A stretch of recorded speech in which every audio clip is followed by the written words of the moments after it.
I am a collection of thoughts and memories. I am the things that have happened to me and the sum of everything I have ever done. I am a product of my past, those glorious past that shapes who I have become today. The values, the morals, the teachings.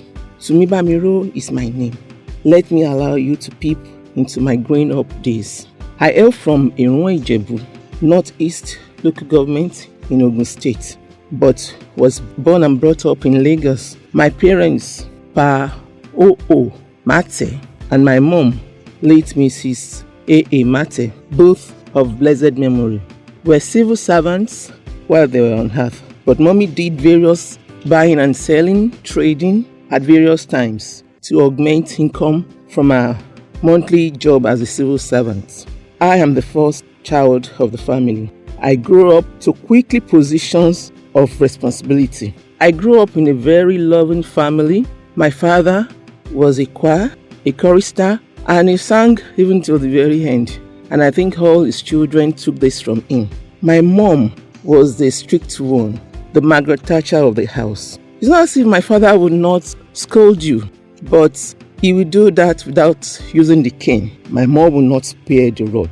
And those few are barraged by African mothers to correct your setting if need be. Mom and dad believed so much in that Yoruba adage of Tí a bá fi ọwọ́ ọ̀tún bọ́mọ wí, a fi òsì fà á mọ́ra. Meaning, if you scold a child with the right hand, you drag him into your warm embrace with your left hands. They could give out their eyes to us to ensure we enjoyed the basic necessities of life. I grew up in Lagos Island in a close-knitted family. We would always have our lunch together as a family, as mom would never allow us buy any food from local vendors. As a child then, I didn't quite like the idea that why can't our friends and neighbors buy food from the local vendors. But later, I realized mommy's point. It really took us years to understand how domesticated mommy wanted us to be, and it paid off eventually in our various homes today. I recall that in my primary school days, a colleague of my father gave me 50 kobo when I was setting out for school. That day, I threw a big party during lunch break, buying all sorts of things, sweets, biscuits, chocolates, even food for friends. 50 kobo then was a big deal. I came back home feeling like a big girl. When suddenly, the man arrived at our house that very night, a bit tipsy, and told my mom he gave me money. My mom quickly covered up for me, but the punishment and cane that followed after that man left was a better imagined than experienced one. Discipline. Parents of those days never joke with one. With fond memories too, I recall the wedding of my class teacher, who doubled as my English teacher when I was in Form 1 in secondary school. I, along with other classmates, arrived at the venue very early. It was like we were resuming to school at 7 a.m. We hung around till about 10 or 11 that the wedding service commenced. After the service, some of my colleagues even went home to change from their school uniform to muftis to attend the reception while the merriment was on, and we got to my house. My mom showed with a big cane, very long one that I've never seen before. She felt I had stayed too long at the church service and dispersed us all with the cane. My friends and classmates would still tell you that story and how much they feared my mom years after. That singular act became our conforming password. None of my friends, including me, would want to cross the borderline with my mom. In those days, discipline was not the prerogative of teachers or your parents alone. Neighbors and family members, friends, also take part in shaping our behavior and values. These days, we find out even when a child is corrected in the church or in the school, parents become really angry. That was not the case when we were growing up. Our parents allowed third parties to scold us when needed and even cane us if they have to. One value my parents also impacted in me early in life is truth and honesty. You can get away with murder if you tell my parents the truth. Till date, I hold that training close to my heart. I recall in my higher institution days in Benue State, I came to Lagos without the knowledge of my parents to attend the then Palm Wine Drinkers Club, Kegites, the gyration in Lagos, Victoria Island. Unfortunately, I met with a big brother that lives close to us and threatened to go home and report me.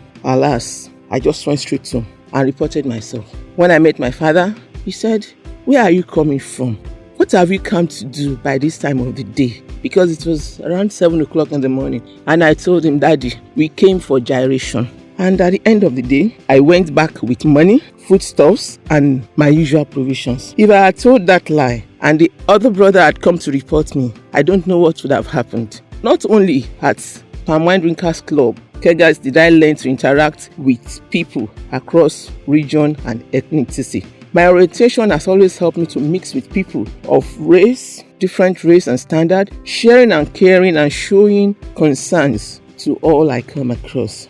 I remember my father, he too was born in Lagos, Mercy Children's Hospital to be precise. He went to Ijebu for the first time as a teenager. There is no how you want to lie to him, just have to tell him the truth and he will direct you on what to do. My father will sit us down to tell us the story of how Lagos was before, when they were growing up. And we always look forward to beautiful moments, like during Christmas in Lagos and during Easter we have the Fanti Carnival. At times, my father would take us out to go and watch Fanti or even watch the Eyo Carnival, where the Eyos will be paying homage to their leaders. Such were the things I went through. The good old days taught us so many virtues.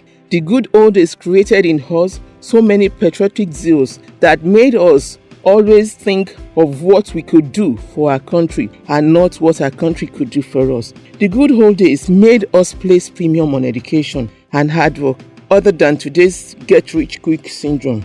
I now wonder, can we bring those wonderful days and turn those exceptional memories back to reality? Do we have a second chance to right the wrongs and make things work well for our good and that of our children? I really hope we can change the narrative. We must also use the lessons of old to teach the new.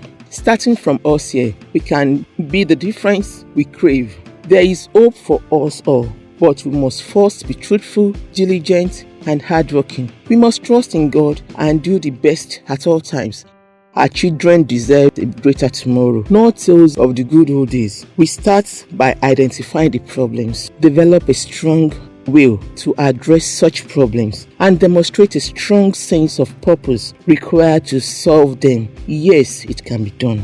Nigeria is great, but can be greater. Nigeria can still be a country where integrity, honesty, right and lasting values, hard work, kindness, merit over favor, joy, happiness, safety, contentment, loyalty, togetherness holds sway. Yes, it is possible, and it is very feasible, and it is very, very achievable. I therefore join hands with Sir Shemuri Badejo in this collective drive towards a greater, brighter and better tomorrow, not only for our children, but for us too. Thank you.